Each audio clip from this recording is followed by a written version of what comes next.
Here we are at season 2, ready to talk about Shockwave Part 2.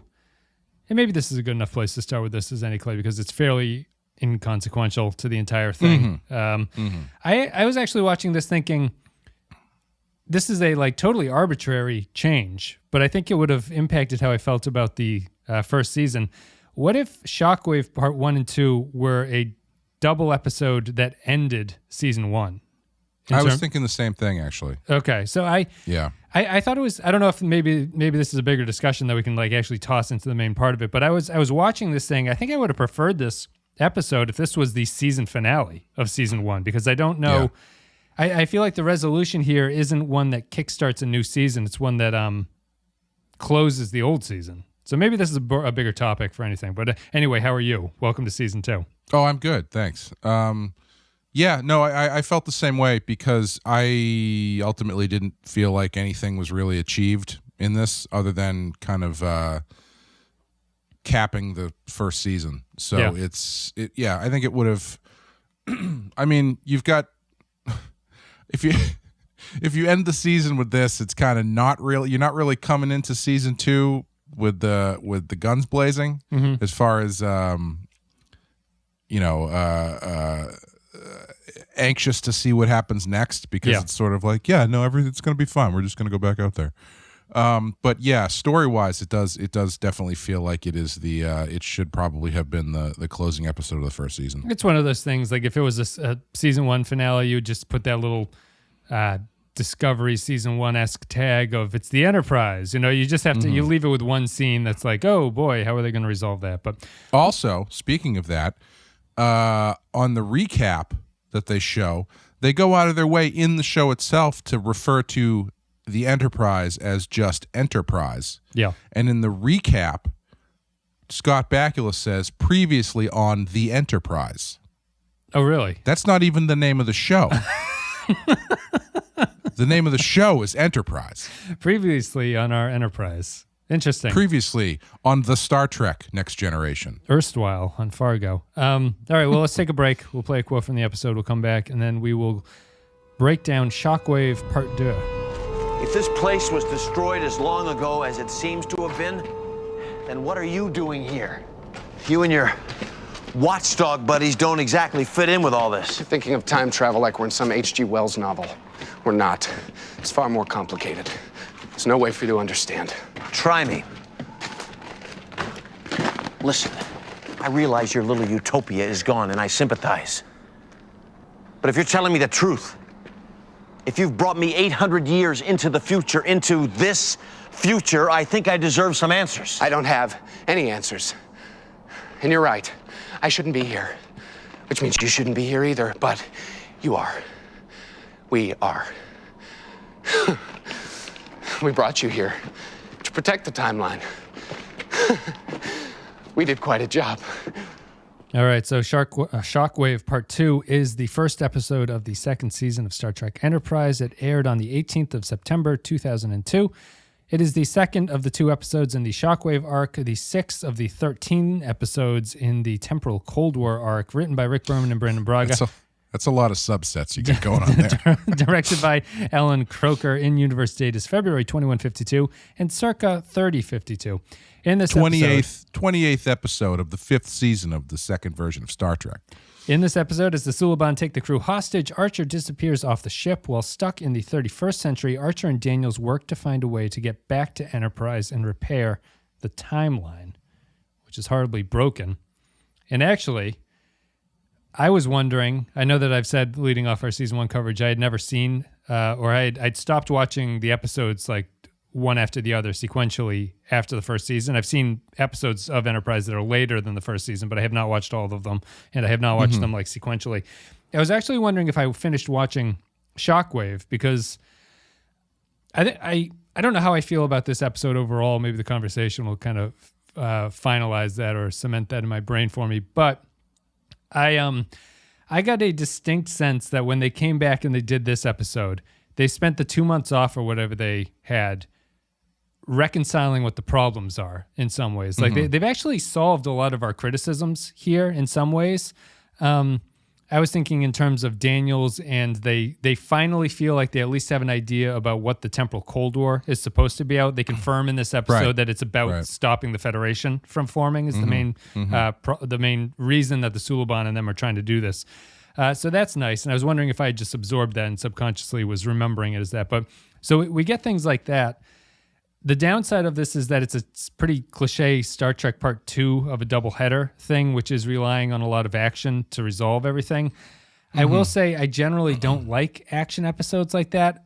I thought this one was okay in a lot of ways. Like the more I think about this one, the less I kind of like it. But while I was watching it, I was kind of like, this is an okay action episode that they're serving up to me. What'd you think about it? Yeah, I thought it was fine. I'm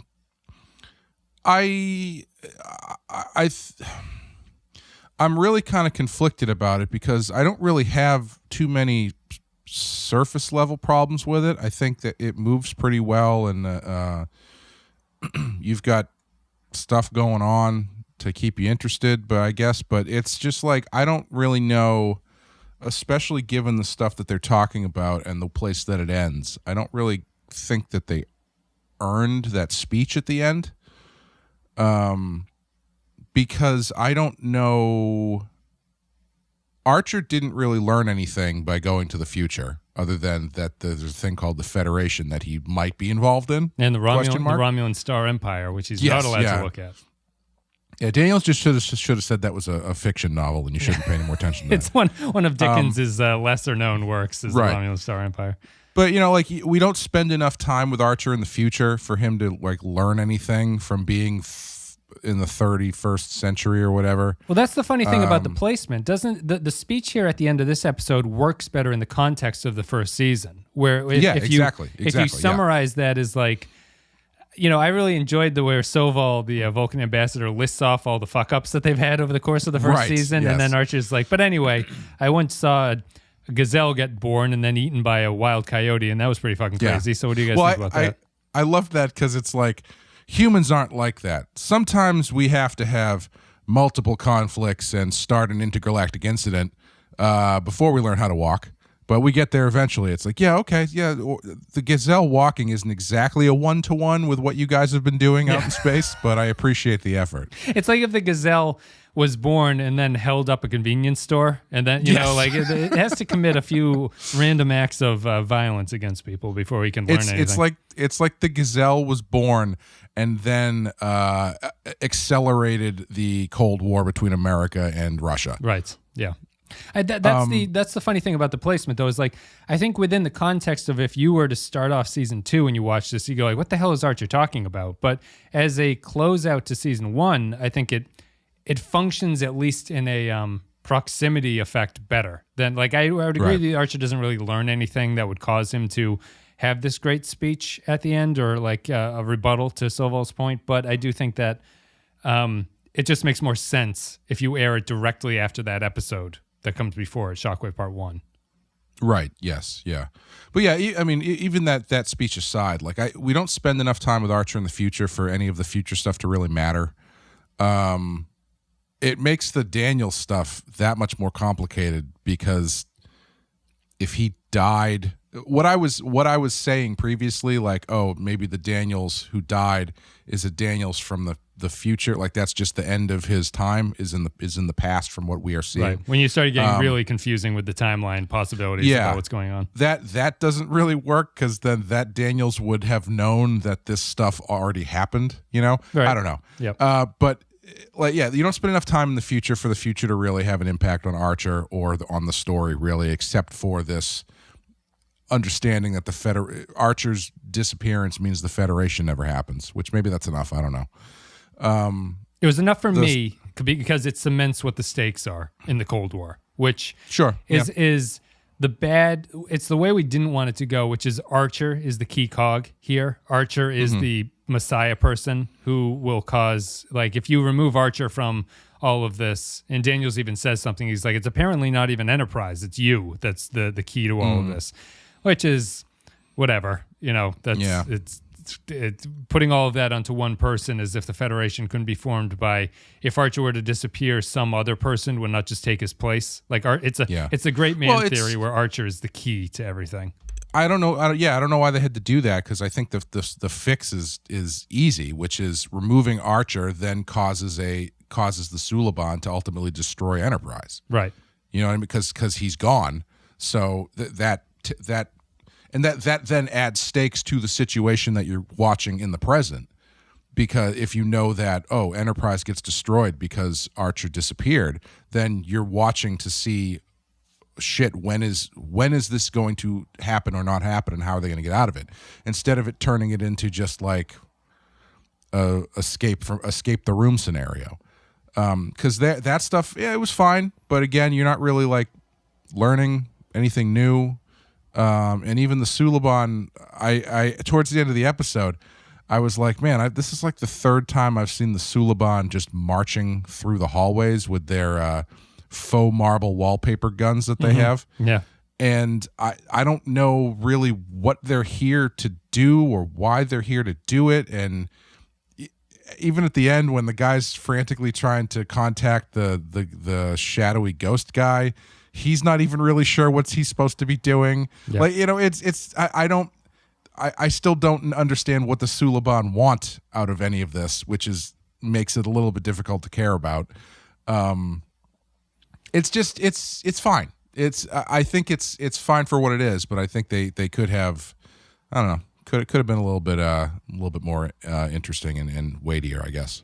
It's funny because I think that like the general idea here is that we're going to have a big budget action-y set piece thing to start this season off. Apparently their budget increased in the second season. Do you know how much each episode costs of Enterprise? Which I wouldn't say that you would know. How would you know? But what would you guess the cost of an episode would be? The cost of each episode of Enterprise in the year 2002, I'm going to say $150,000. Season 1 was $3.5 million. Per episode? Per episode. Season 2, they got bumped up to $5 million per episode. So I was sorry, I was going by like early 90s math, I think, because in my head I was trying to think, like, I remember it being a big deal when a show ended up costing $1 million an episode, and in my head I think I remembered that being Seinfeld. Yeah. And I think that was just all because of the cost of the cast. So I'm like, well, this doesn't look like the highest budget show. So I don't know. I guess I was obviously way off. TNG was about $1 million per episode when it came out. Oh, okay. Yeah, I guess I have no concept of how much things cost. I mean, these shows just have way more going on than stuff like Seinfeld and things like that in terms of what they have to do. But yeah, it's pretty impressive. It's $5 million an episode. But I mean, I think you see that here where there's a lot of effects work. There's a lot of like ship battle stuff going on. But I think that the point was they wanted this sort of action set piece. And to me, it really feels like they're somewhat resetting what all the stuff that I believe they had no idea what was going on in the first season, which is the Temporal Cold War and what's going on with the mission and stuff like that. And so to me, it feels a little bit like a reset for everything, where it's like, okay, Archer's key. Here's a little bit of information about the Temporal Cold War. And I think tying into your Suliban point, one of the things that they did fairly well is this is the first episode where I felt like the Suliban are actually a legitimate threat, at least in terms of what they can do to people. Before this, they've been kind of clownish. It's still a big weakness that they don't have a point of view outside of needing the shadowy humanoid to tell them what to do. And when the timeline changes, they no longer know what's supposed to go on. But I thought the Suliban are fairly effective here. It's just a kind of like raw military force or guerrilla force or whatever that you want to do. But they hadn't been doing that previously. So I thought at least they accomplished that here. Yeah, I think they did. They dialed them up a bit. So they do feel like they are a real threat. Yeah, like the scene where they're interrogating T'Pol is fairly well done, and when the scene when they're interrogating Reed is fairly well done, and there is a level of tension that they do achieve with them because they give them a little bit more of an edge. Yeah. Even if their edge is ultimately, it's not in service of really anything. But no, it's very generic thug. They're exactly the same as the Andorians were in the Andorian incident, when they're just sort of like beating up people to try to get information about it. It's not the most interesting, but coming from the first season where every other episode when Archer is asked about the Suliban, he kind of gazes off into the distance and is like, we're lucky to have survived that encounter with the Suliban. And it never felt like that was appropriate. Here, at least, if they had been like this the entire first season, I could see why you'd be like, well, yeah, we don't want to run into these guys because they're kind of obnoxious in this way. Yeah, I do. The show does seem to have a little bit of a crutch with their bad guys where it's like, we need them to do bad things. Well, how about we just have them punch a crew member for a while? Yeah. That seems to be the go-to for the bad guys on Enterprise.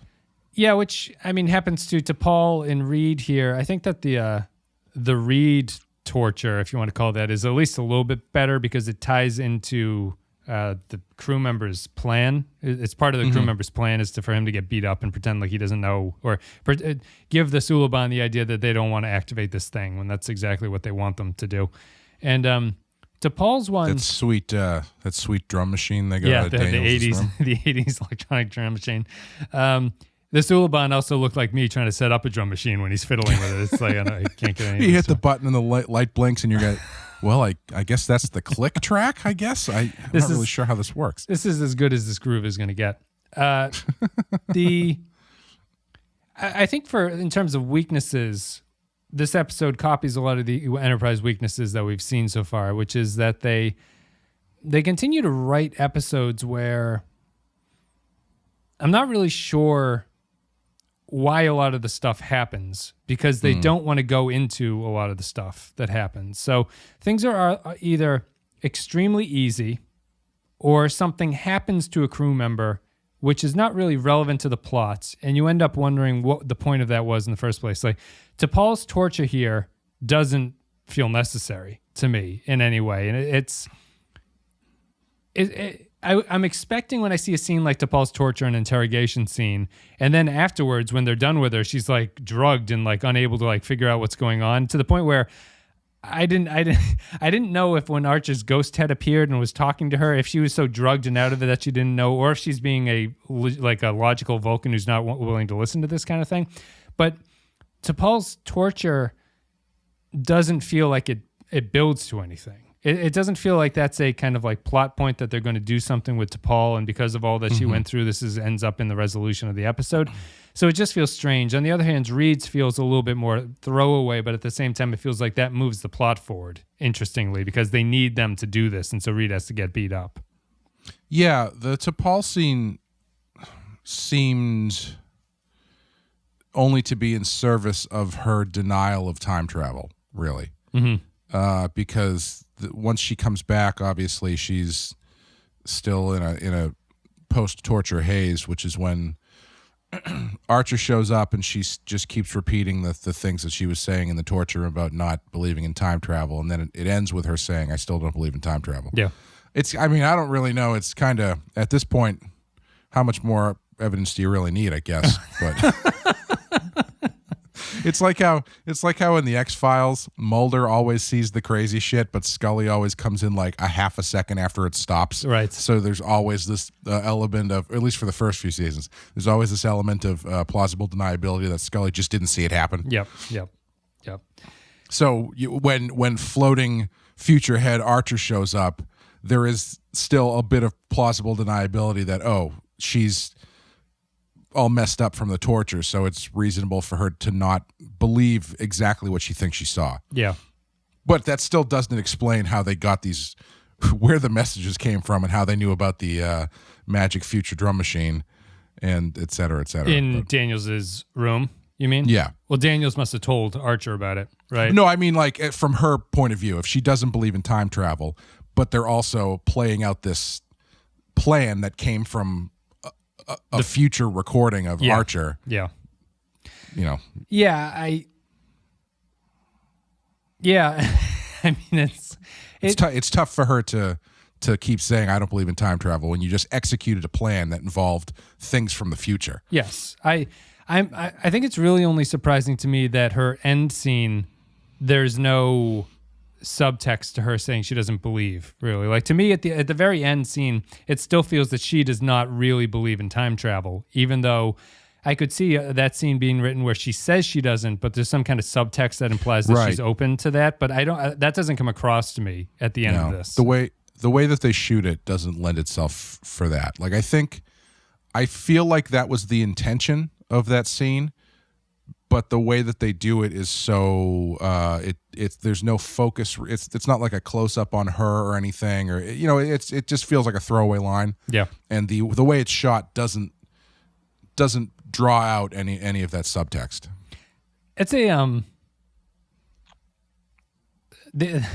the end scene is strange to me. The end scene is really weird in a lot of ways. Like Archer has this line about, well, first of all, why does he go in his pajamas? I guess it's strange. Then he's like, hey, crewman Nosy Pants over there saw me coming into your room at 1 o'clock in the morning, and like, what's she going to think? And T'Pol says nothing. Then I know T'Pol's like, she's never had a problem with any of the other men place late at night.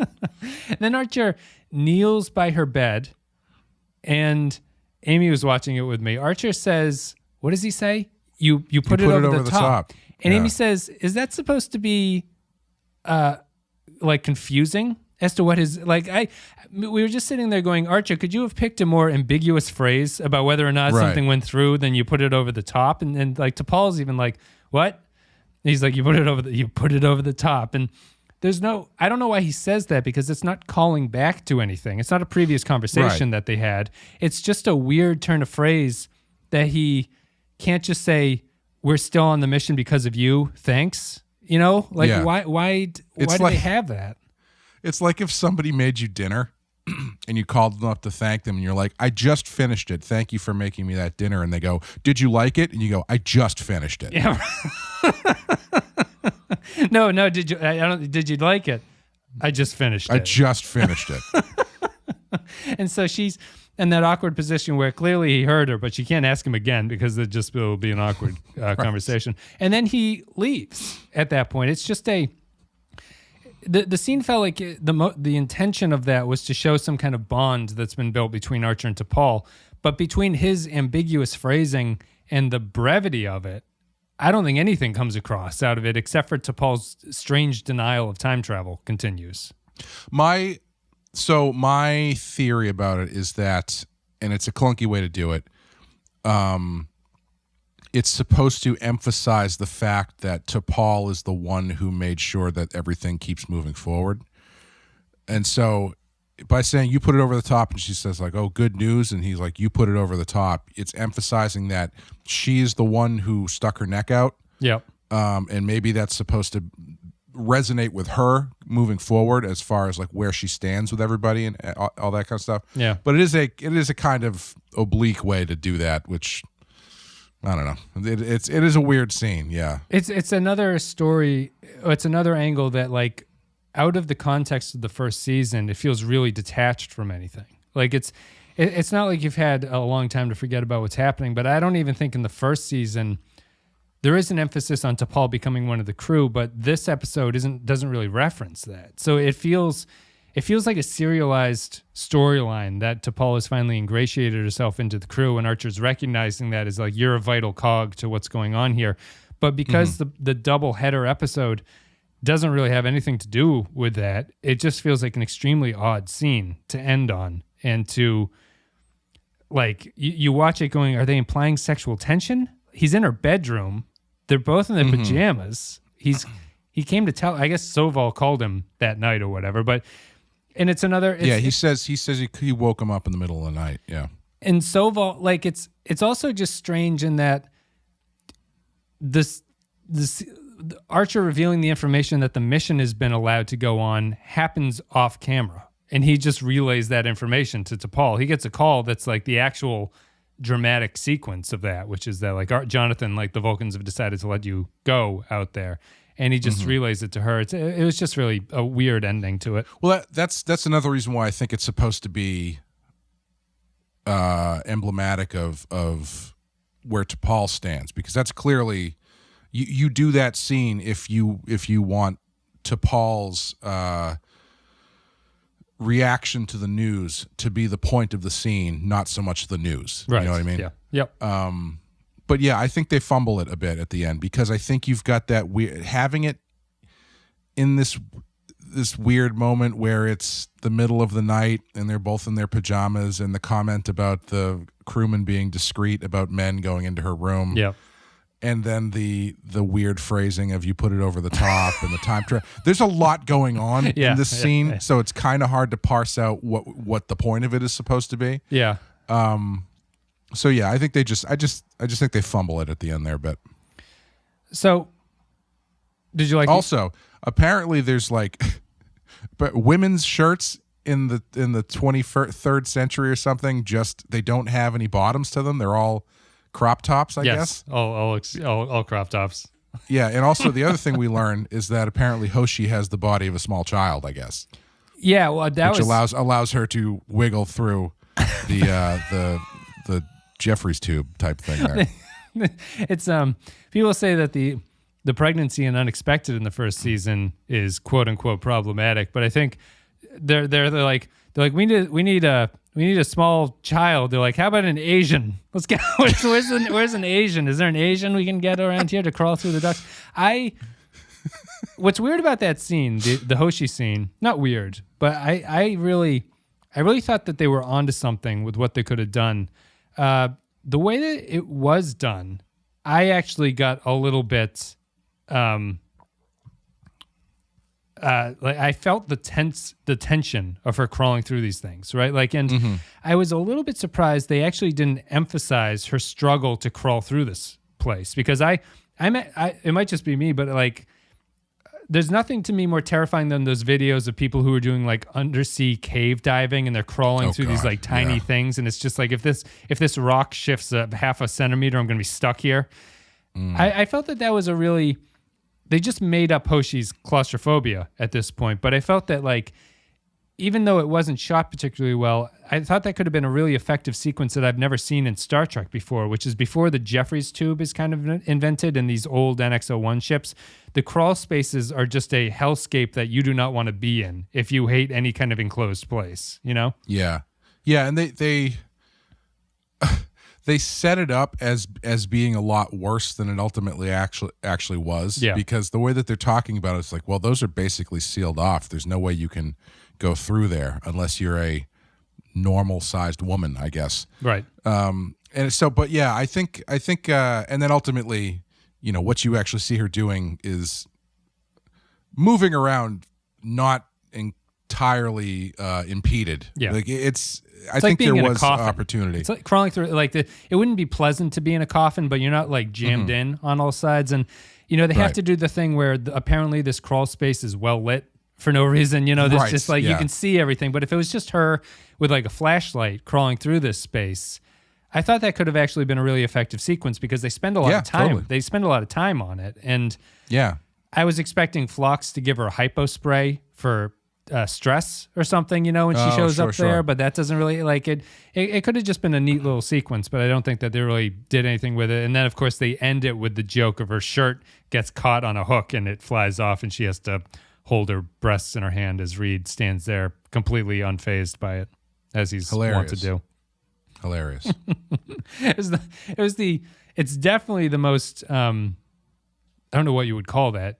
I wouldn't call that. I guess it's nudity. It's definitely the most frontal nudity that you've ever seen in a Star Trek episode. But yeah, that's true. Yeah, and it's definitely. It seems like the most body joke I've seen on the Star Trek in a while. Yeah, and it's not even like a good one. It's just her shirt, and then her clothes fall off, and you've seen everything.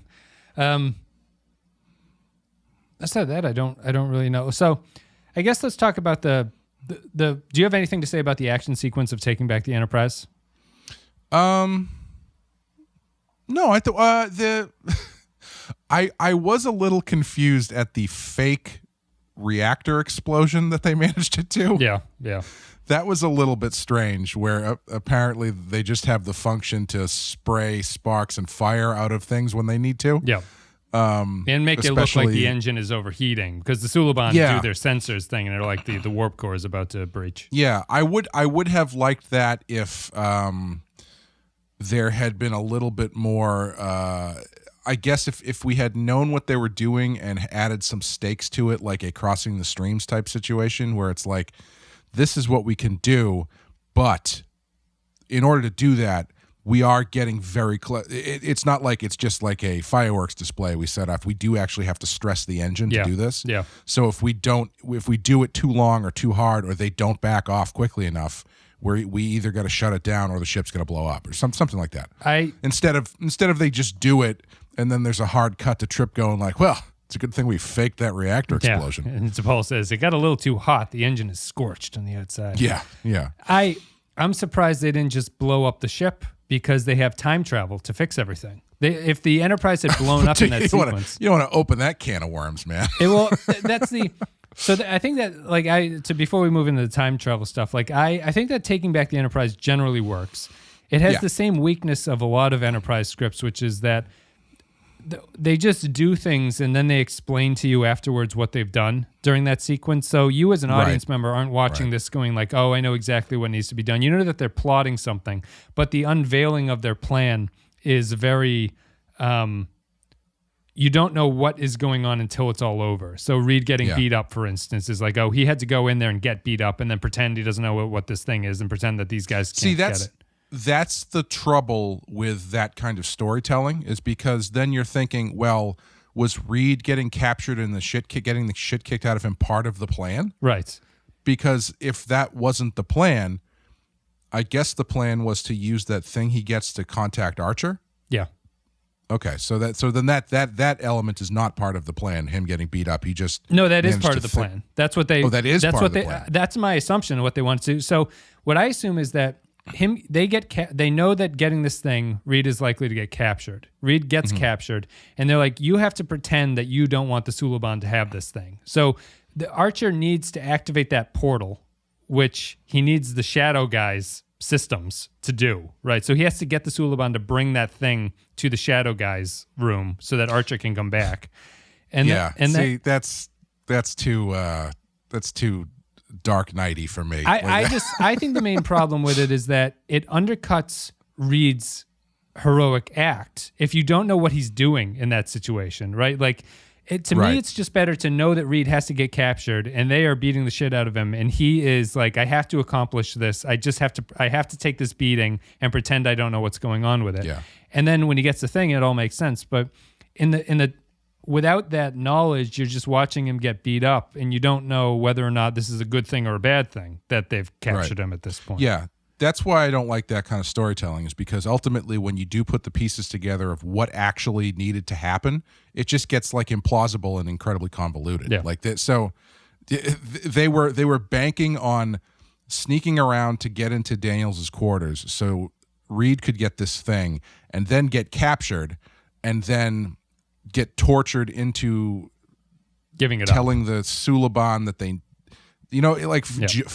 tricking them into using this thing.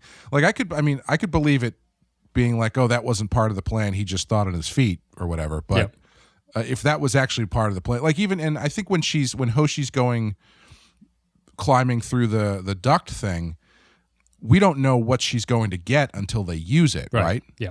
Yeah. That's another instance where it's like, I don't know. Like I feel like you're cheating a little bit as far as getting people to care about this stuff by purposely being opaque about why they're doing it. It's just so it's an example of, I think we talked about this in the first season.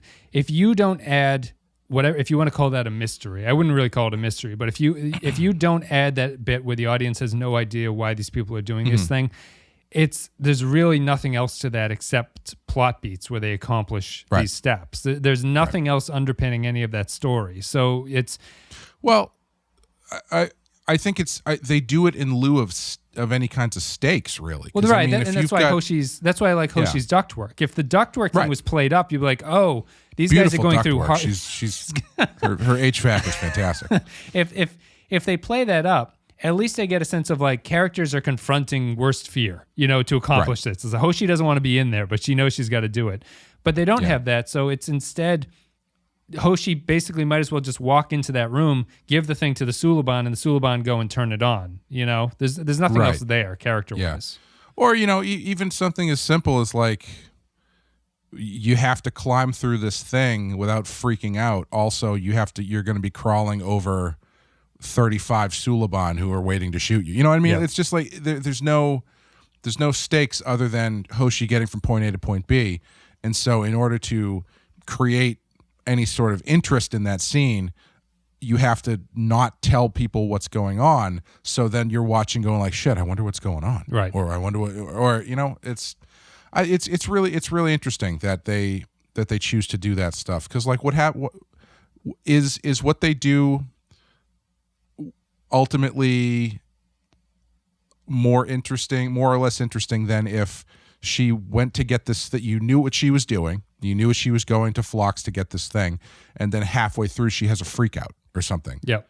You know? And then it becomes, oh shit, they got what they needed to get, but now there's a wrinkle in their plan because Hoshi's having a freak out in the Jeffries tube or whatever. Yeah. Like, so it's just interesting that when you're doing this point A to point B to point C storytelling, and you're not going to throw any wrinkles into the plan. Yep. That's when you end up doing this, like, oh, it was all this on the back end kind of stuff. And it's I feel like sometimes it works. Like, I think that kind of thing works in The Dark Knight. I don't think it works in Skyfall, where they do almost literally the same thing they do in The Dark Knight with the Joker. Yeah. Except it's a lot less believable. Yeah, I don't really think it's good especially for this kind of Star Trek-y thing. I just think you and they do it. It's just that they do it. This is like the third time they've done it in like 4 episodes. Yeah. So it feels like it's becoming a crutch. It to me, it just feels like a solution to something after you've written the script and you realize that there's no conflict within it. Right. You know, it doesn't feel like it's an intentional thing from the start. It's just like, well, they have to do this, but it's really boring if they know what they're doing the whole time. They say, well, don't tell them what they're doing the whole time. Just let it go through. Right. That's the... And like, I don't think it's an entirely invalid way of doing things. I think if you are handling it well, it's fine. Yeah. It's just that I think when you're using it as a way to cover up the flaws in your story, that's when it becomes a problem. Yeah. And as you say, retroactively, when you look back on it, you go, that was a lot of coincidences there, where every time it looked like something went wrong, it actually was going according to plan, which is very interesting. Because like if the point was to get the Suliban to use that thing, it's like, okay, so the plan here is Hoshi needs to go through the ductwork to get this hypo spray to knock out 2 Suliban guys so we can get Reed into the room to get the drum machine so that he can get captured, convince the Suliban that they need the drum machine, so they'll bring their drum machine into the Noob Saibot's room, fire that up, and then Archer can drop kick the guy across the screen. While all this is happening, the Enterprise has to fake a reactor explosion so they can get free from the Helix thing and hopefully get the ships and then fly off as far as they can, hoping that Archer gets back in time to take Silik hostage and have him call off all of the other ships that are flying on the Enterprise. Convinces all the other ships. Apparently Silik is that important, where the other ships should just like, no, we'll just shoot you too, Archer, and call this a day. Yeah. And then Archer will steal a ship, take Silik as a hostage, and meet us back, and then it's easy. It's like, it couldn't be simpler. He also, it's to allow for continued Silik adventures, lets Silik fucking go. He just lets him leave. It's just like jettison him into space. It's the same thing they did with the Ferengi in Acquisition, where they're like, well, we can't capture these guys, so we'll just have to let them go. Except they do it a little bit better, where they don't actively show Archer letting him go, but there's no Silik at that. He's gone at the end of the episode. So I don't know. Yeah, it's a really. I guess Starfleet has no protocols on what to do with criminals at this point. There's no maybe we should take them prisoner and do something with them. Well, I mean, they don't fix that protocol in the 25th century, as we learned from Star Trek Picard when Riker shows up with the entire fleet and he's like, you guys should leave now. And then they just disappear and nothing ever happens. Hello, person who's had access to all of our deepest, darkest secrets in Starfleet. Well, you can go now. Hello, treasonous espionage agent who almost brought down the entire friggin' Federation. Just don't do it again, okay? We changed our passwords. We can let her go. They can't get in here anymore. We added exclamation points to all of our passwords. They're not. Can't get into this one. So let's talk about. I have the same. The action sequence is fine. I think while you're watching it, it's fine. In retrospect, the action sequence is a lot of like bad action sequences, which is that when you after it's all said and over done, and you think about it, you're like, I guess that's fine, but it didn't really make a lot of sense. The Temporal Cold War So the positives here I've already talked about. I think that they flesh it out enough where I'm not completely pissed off at how little I know about the Temporal Cold War at this point. They had to do something, and they've revealed a few things about it. I think the biggest problem with the Temporal Cold War to this point is Daniels. Daniels to me makes no sense in what he's supposed to be. So because they don't tell you what he's supposed to be. There's no real. Again, like I feel like they introduced him as a Section 31 type thing, but then they abandoned it at that. Like they established the secrecy, and then when they actually decided to use him again, it's like, ooh, what does this guy actually do? Well, here's the problem. In Shockwave Part 1, you made the joke that he is too low-key in terms of seeing that his future has been destroyed. When they show up at the end, he's just like, oh, look at that. Like, it's all gone. What a pity. This one, they do the opposite. He's much more stressed out by what's going on at this point. I don't think the stressed out personality makes any sense. If this is a time cop, he fundamentally understands that none of this is like permanent. He can change everything that's happening. And he also is like, well, what are we going to do without a time portal? He knows how to fix it with like no tools whatsoever. And he's like, yeah, they teach everybody in this about. But so the conflict here is that time travel is extremely dangerous to the point where they've built this Cold War artifice around it, where there are agents who go out to prevent time travel. At the same time, they're teaching high schoolers how to time travel to go back in time and do things. And it's apparently super easy. You can just do this with like a rock and a bit of copper and Archer's communicator from 800 years ago, and you can travel back in time. Makes no sense to me. I really don't like the way Daniels is played, because he should be Daniels' primary focus should be, I cannot tell Archer anything, and I'm a cool character through all of this because I know we can reset the timeline to go back and do things that we can. No future that we're living in and no present is set. I can fix things like this. Yeah. Archer, here it is. I think his freak out is warranted if the time machines all being destroyed is an actual problem. Sure. But it's clearly not. Right. Like if the way that they... I think it would have worked better if they hadn't undercut all of that by him saying, yeah, they taught us how to do this in high school. Like it was, algebra or something. That kind of takes a little of the tension away. Then it's like, oh, I don't know if Archer's going to be able to bang that copper wire down to the right thickness in order. It's like that's... Or it's just, like... We don't know what happens to Daniels at the end of this, right? If he builds this thing and he's like, only one of us can travel through time after this thing has only got enough juice to get one of us back. And he's like, Archer, you have to go back because you seem to be vital to this, but this potentially could erase me.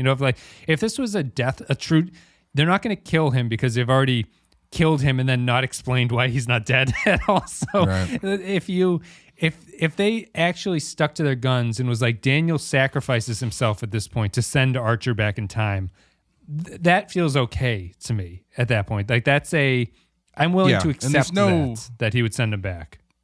Oh, you broke up a little bit there. So I was just saying that Daniel's sacrifice there is the best way to save that, I think. Yeah. And I that's one of the things that I think there's a problem that they don't spend enough time in the future because you don't have any stakes. There's no time constraint in the future. Like it's not like they are under the gun of someone finding them or something, like in the 3,000 years in the future, 1,000 years in the future, the Suliban rule everything. So you've got like the hunter killers trying to find them while they're trying to build this time machine. You don't have that. It's not like a Terminator scenario where they have only one chance to send somebody back. They could have been sitting there for 6 months building a time machine. Yeah. And you don't really know. And I also thought it was funny when Archer's like, why don't you just send me back like 2 days before so none of this ever happens? And he's like, I'm not going to mess with the timeline again. It's like, well, you're already there, man. You may as well. That was, it's funny. That was horrible. I thought I was genuinely expecting some sort of philosophical answer as to why they have to go back to the main time, but it's just, this is the only way the plot makes sense. So you have to go back. It's just because Daniels doesn't want to screw it up even further. Yeah. It's like, well, I feel like you've done about as poor a job as you could do at this point. It's funny. we watched Bill and Ted's Excellent Adventure last night, and it's been a long time since I've watched that. And there's one interesting idea that they throw out in there that I don't know if it completely makes sense, but it makes sense enough for the movie, which is that the present is continually moving forward. So they keep Rufus tells Ted that the time on his watch, which is the time of his present, always stays the same. So which then puts a ticking clock on a time machine story, which in and of itself shouldn't have one because you got a time machine. Mm-hmm. But they can only, like, if it's 8 o'clock when they leave, 4 hours from now on his watch, it is going to be 4 hours from then in San Dimas when it's this weird sort of like little tiny bit that's kind of interesting. Yep. But I'm surprised that they didn't do something like that where it's like, well, we can't send you back because your time is always moving forward, or some bullshit like that. Yeah. It's just like, no, I just don't want to take a chance of screwing it up even further. It would be a lot safer, but this will look bad for me at that point. I'm already looking at least one citation from my commanding officer when this is all said and done. I'm not going for any more. They haven't done a good job of playing Daniels as someone who is loath to interfere with the timeline. He says he is, but he interferes with the timeline constantly. About, like, every decision he's making is some sort of interference with the timeline. And I think that's just a problem. He's a combination of not being mysterious enough, not withholding enough, and not knowledgeable enough of what's possible in his universe. You know, it's just this weird mix. And so he comes out as this kind of a pussy character who's like, Daniels, are you going to do something to like make this work out? He doesn't seem like he's a very knowledgeable time cop. Right. He seems like if they had a scene where they were walking through the library and Archer finds out that Daniels actually didn't make it through basic training or something, where he's like, I wanted to be a time cop my whole life, but I just didn't have what it takes, so I just wanted to do something for the Federation, and now we're in this bind, because I guess that's what happens when you teach high schoolers how to make time machines. Yes. Or like he doesn't seem, and I don't think that's his fault. I think that's a fault of the writers for not establishing what any of this means. Right. So it's difficult to give him any sort of relatable idea of what being a time cop or an agent of a temporal agent in the Cold War means. Yeah. Because they obviously don't even know. So yeah. It's just, I mean, also, sorry, I feel like temporal Cold War time cop, that's a Section 31 thing. Like, just do it. Just make him a Section 31 guy. Well, I mean, I compare him to Sloan from DS9. And yeah, exactly. I think that Sloan is not a time cop. Who also is the plays Bill Death in the sequel of Bill and Ted, yeah. Sloan isn't a time cop, but what he does is that every time you see Sloan, the performance and the writing gives you the understanding that he is sort of playing a game, or he knows more than he's letting on. You're never really sure where you can like put him in terms of his understanding on things. Yeah. And that's a good example of just withholding the information that I think Daniels should be able to do. But Sloan comes across as confident in a way that Daniels comes across as, like, as you're saying, he never finished the job and has no idea what is supposed to be happening. And if you wanted to go that direction, I'd totally be fine with Daniels as the last time cop and he's the worst one at his job and he's the one that got sent back to do this. At least that would give me an understanding of where this character is supposed to be. I would prefer him to be like Sloan, and because I think that these guys are dicking around with timelines enough, they need to have that kind of confidence in what they're experiencing, and he doesn't give me that. Yeah, the whole point of having someone from the future involved in a temporal Cold War, going back in time and messing with stuff, is to gently nudge the timeline. So their whole standpoint should be, I know what's going to happen in the future. You don't know anything. So anything that I'm telling you is I'm doing entirely in service for me. Yeah. And for my end. Not necessarily because I'm a good guy, because I believe in your mission or whatever. You know what I mean? So it's like they should have that air of mystery. So you get into situations where Daniel says, you know what? Maybe you should think about doing this. And that ends up getting like a crewman killed or something. And then Arch is like, well, you told me to get him killed. And it's like, well, can't make an omelet without breaking some future eggs, I guess. But you know what I mean? Like that kind of element where Daniel's, though a ally, ultimately, there should be some antagonism there, I think. Yeah. And you should be unsure of whether or not you can trust him. Right. Yeah. He's not really the same, but he's Garrick-esque in that his what he's saying is sort of self-serving to him, but there is a kernel of truth that's behind a lot of what he's saying. So it's you can never tell when he's lying and when he's not. Garrick, I suppose, is the always lying characteristic, but there's a sense that Garrick's lie persona is a truthful persona to him. Like he's not acting out of character or anything like that. And Daniel's, I think, would benefit. And I think the other thing too is like if you think about what that character should be, this temporal time agent, you need someone who believes ultimately more than anything that the time period that they come from is the time period that should exist and cannot be altered. Yeah. So they have to be willing to do whatever it takes to make sure that the time period they come from is going to happen the way it happens. Yep. Which is a fairly intense, you're going to need an intense person for that.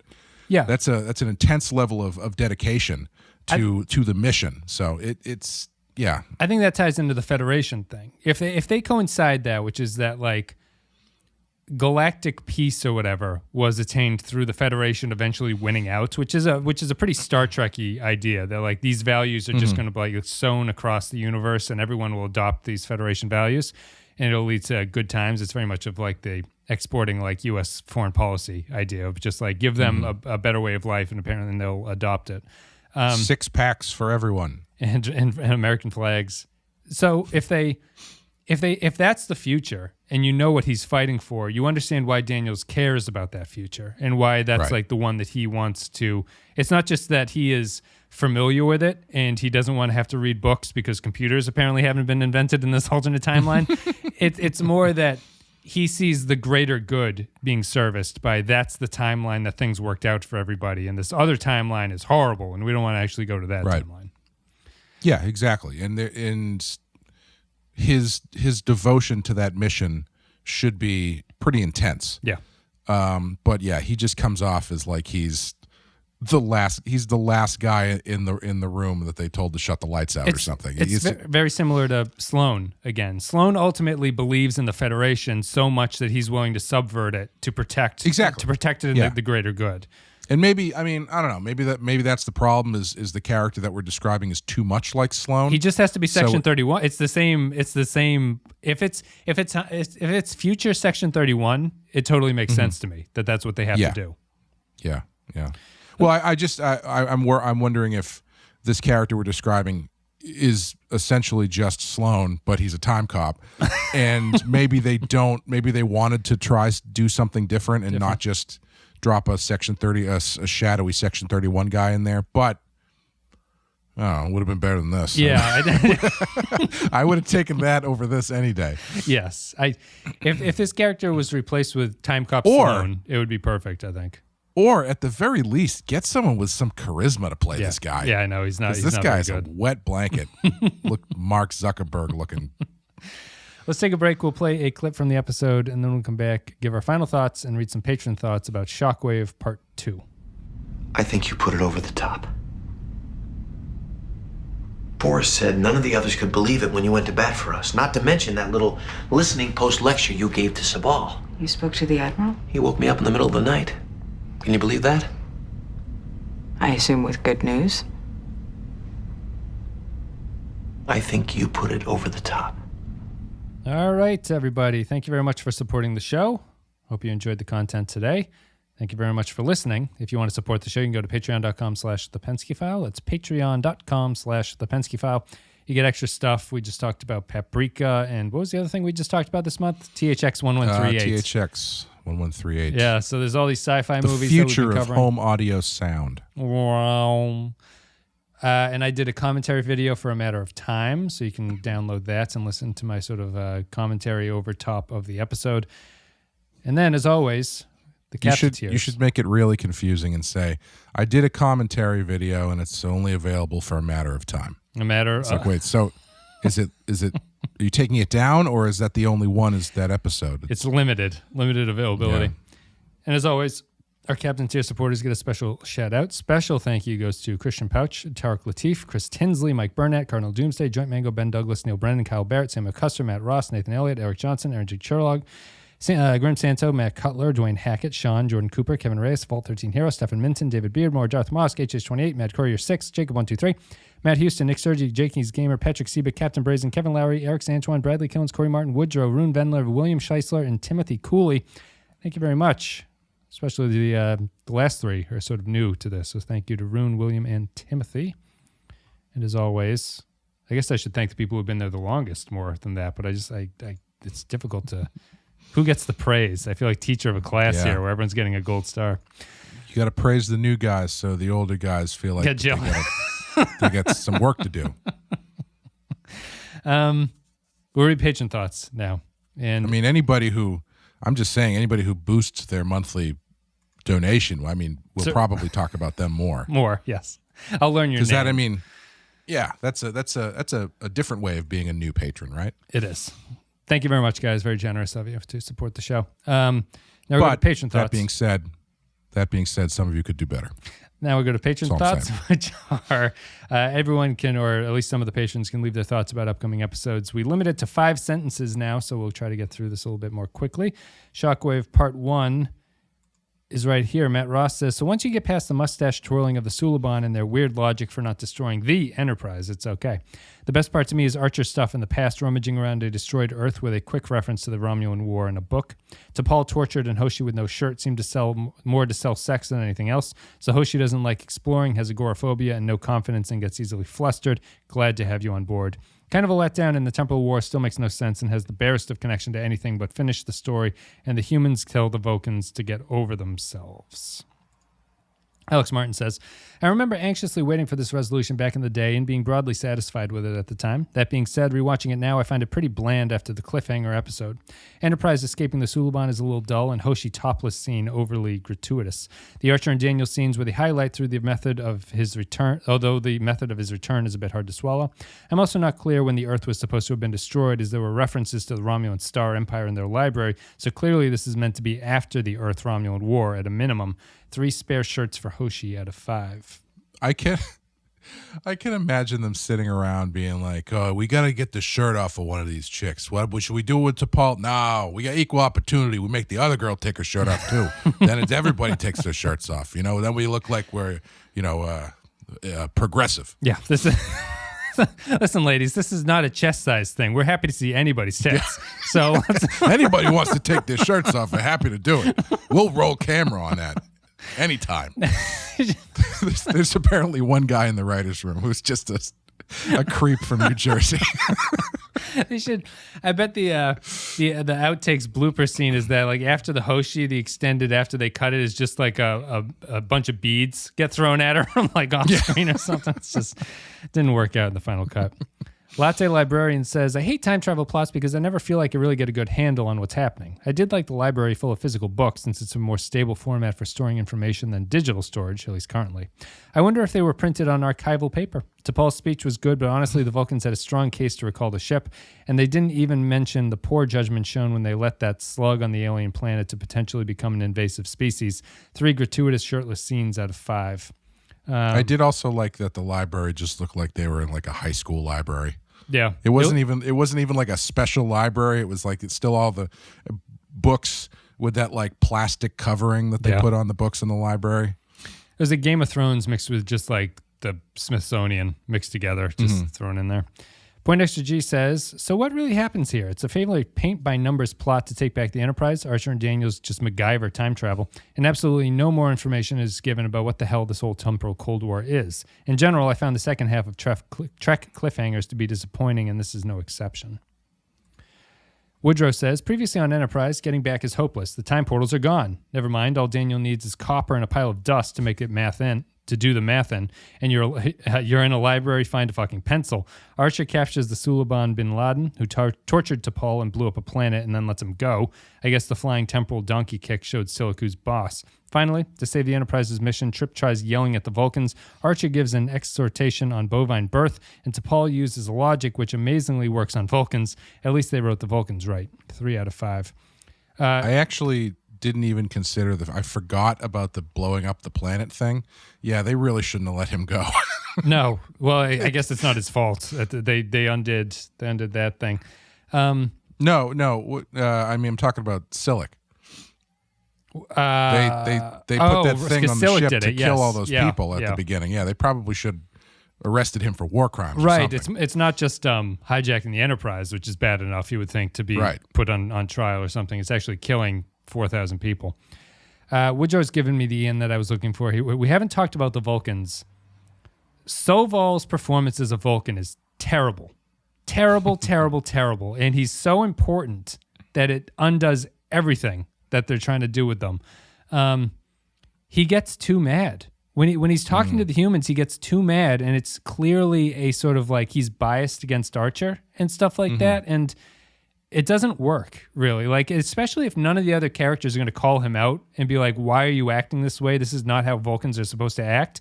It just comes across as a terrible performance because I don't think he's written that way. And they have that scene where they brought in that other captain guy who got really fired up and started yelling at them.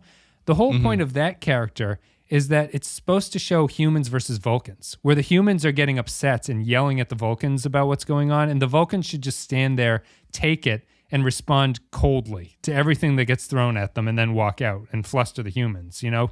That's which is ultimately what T'Pol does. Which is what T'Pol does. Really? Yeah. It's just I hate that performance from that guy. I think it's terrible. He's always emotional as Soval. Yeah, he does. It is kind of like he's playing it like Riggs and Murtaugh's captain after a mission in Lethal Weapon. Yeah. It's a good point. It does bother me, especially if it's not going to be called out in the script. It's a bad decision.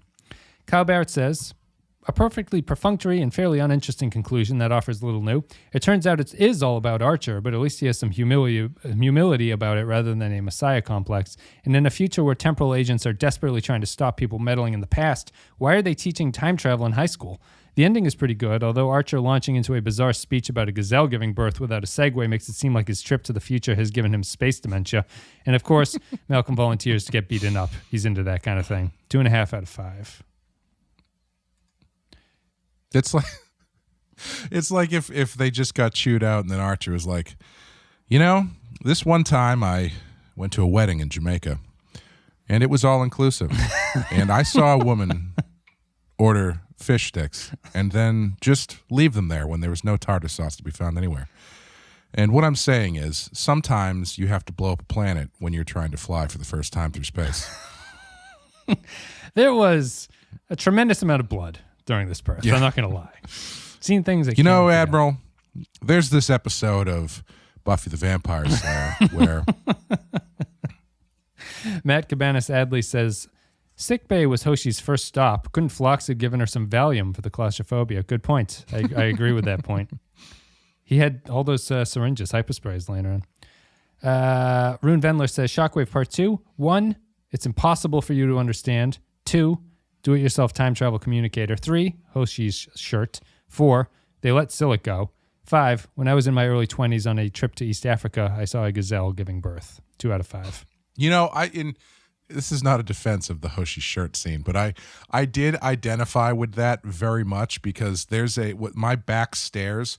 Anytime I'm taking out like the recycling bin, so I'm like they're kind of like sort of steep and kind of twisty, so I'm already on edge trying to navigate my way down these stairs and it's a tight squeeze to like close the door and then move down the stairs if I'm carrying something. Without fail, every single time I do it, the pocket of my jeans gets caught on the banister of the stairway, and for a second I'm caught between that moment of I'm either really secure or I'm about to die. So what I'm saying is I usually work through it and it pulls my pants completely off.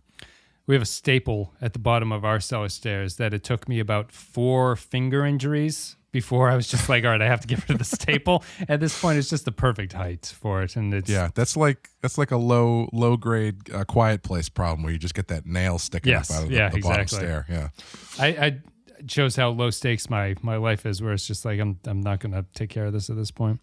Captain Brazen says, Shockwave Part 2. In the future, Archer and Daniels are brainstorming what to do. Uh-oh, the Suliban have captured the Enterprise, marching 2 by 2.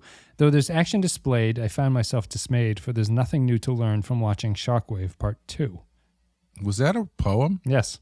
A 3 middling season premiere out of 5. I think people are getting creative with the limitations on their 5 sentences. Well, you just moved ahead of one of the older patrons. That's how much we like you. You get a special emphasis on your name now at this point, Captain Brazen. Thank you, patrons, for leaving your thoughts about Shockwave Part 2. It seemed like the consensus is a 2 to a 3 on this one for the patrons. Are you going to disagree or agree with them? No, I agree. I'd say it's a 3. I'm still in that pocket of like I don't really know how to grade a lot of these because they are fine. They're fine. And I don't think this is particularly bad, and I don't think it's particularly good. I do like you were saying, that they clearly have reassessed some things, or at least cleared some things up. Whether or not that they maintain any of that going forward is up for debate at this point. Yeah, they've definitely regrouped as a staff. It seems like that. It's like, this is what this is about. We're gonna have to hit this point at this point going forward. But yeah, I'd give it a 3. I'll give it a 3 as well. I think it's a low 3. I don't think it's really, it's sort of, it's fine as an action episode of this series, I think. And they actually do the direction of the action sequences, I think, is actually pretty good. I think that the plot all makes sense. Archer has to come back. I wish there was a little bit more to it. It's continuing, Enterprise's lack of subtext to a lot of things is really the problem here, where it's just the plot is all there, and I can't really find fault with a lot of it. It just feels very perfunctory, as some of the patrons are going to say. Yeah, it's like there's nothing really wrong with what they've done on a surface level. It's just like, yeah, that's fine. Yeah, that's really honestly to that point too. I think that's the biggest problem with Enterprise to this point, really. And I've probably said this before for a different thing, but watching this episode, it's really the lack of any kind of substantive topic of the episodes. It's really kind of a problem with a lot of Enterprise. And I think that they think the Temporal Cold War has substance to it, but it doesn't at this point, because it's still so ethereal about what's supposed to be going on. They add a little bit here where that the Federation depends on you, Jonathan, so you got to go back in time. But there's no even their sort of morality episodes, like the hunting one, it just feels like they don't focus on the theme of what that's supposed to be. And so you're left with empty action is all that you've got going for it. Yeah, totally. All right, guys, thank you very much for listening. That's it for Shockwave Part 2. If you want to support the show, patreon.com/The Penske File is the best way to do it. And I think that we'll be back with the next episode, which is Carbon Creek, in a couple of days. Anything else you want to say here, Clay, about this, or anything else coming out that you want to say? We just had a new Badass come out last week where we did 2 episodes, one with Scarface and one with Maxie Zeus, the rich guy who thinks he's the Greek god Zeus. And this week we've got a new Rotten Horror Picture Show where we talk about one of my favorites that is not on the Rotten Tomatoes list, Return of the Living Dead, which is, for my money, probably like number 3 on my list of favorite zombie movies behind Dawn of the Dead and Night of the Living Dead. So it's a big favorite of mine. You guys can go to thepenskyfile.com for both of those shows. You can subscribe in the apps, podcaster apps, or you can just follow the YouTube channel because they show there too. I created a YouTube clips channel, so if that's of any interest to you, we just sort of cut out little bits from all the other shows and put them into a fresh YouTube channel, so you can subscribe to that. There'll be a link down below to do that as well. I think that's pretty much it. Patrons, there's a new poll about what to talk about. It might be closing by the end of today, for Monday. So if you want to influence what we talk about for the month of August on Patreon, you can do that. There are a couple options, and the top 2 will get the choice. I think that's pretty much it, really. I think we're good. Carbon Creek is next. and then we're back into we're continuing on with season 2 of Star Trek Enterprise. So thank you guys very much for listening. Check out the other shows at thepenskyfile.com, and we'll see you next time. See ya.